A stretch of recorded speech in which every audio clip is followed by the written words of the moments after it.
In the wake of that terrible school shooting in Newtown, Connecticut, gun control advocates said it was a game changer. They would finally pass tough new gun controls.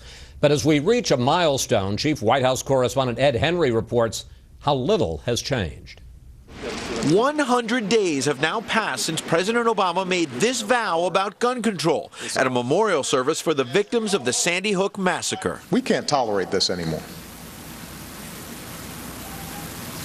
These tragedies must end. With momentum for reform sagging as more time passes, the White House announced today the president will hold a big event Thursday in the East Room. He will stand with mothers who want Congress to take action on common sense measures to protect children from gun violence. The move comes with 3 Republicans threatening a filibuster when the Senate votes in coming weeks. Whenever there is a constitutional right at stake, I think it's important for us to utilize every procedural tool we have at our disposal to make sure that those rights are not taken away from the American people casually. That argument may be breaking through, with a new CBS News poll finding while support for tougher laws had reached a high of 57% just after the Sandy Hook tragedy, support for stricter rules have now dipped to 47%, while 39% say they want the laws kept as they are, and 11% say they want the laws made less strict. So the White House definition of progress now is holding a vote on an assault weapons ban, not necessarily getting it passed. I think that represents progress. Now,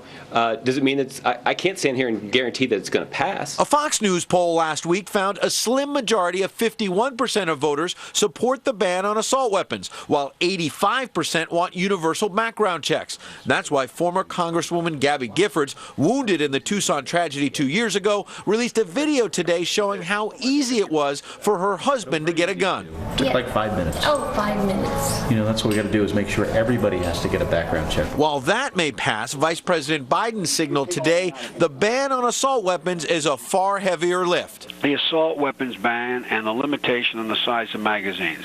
Let me say this as clearly as I can. This is just the beginning. We believe that weapons of war have no place on our streets. Just the beginning, as if it might not pass now, so they'll have to come back for a second bite down the road. Worth noting, the president's outside group Organizing for Action is having a national day of action tomorrow on guns, but it's focused on background checks, not on assault weapons. Chris? Ed Henry reporting from the White House. Ed, thanks.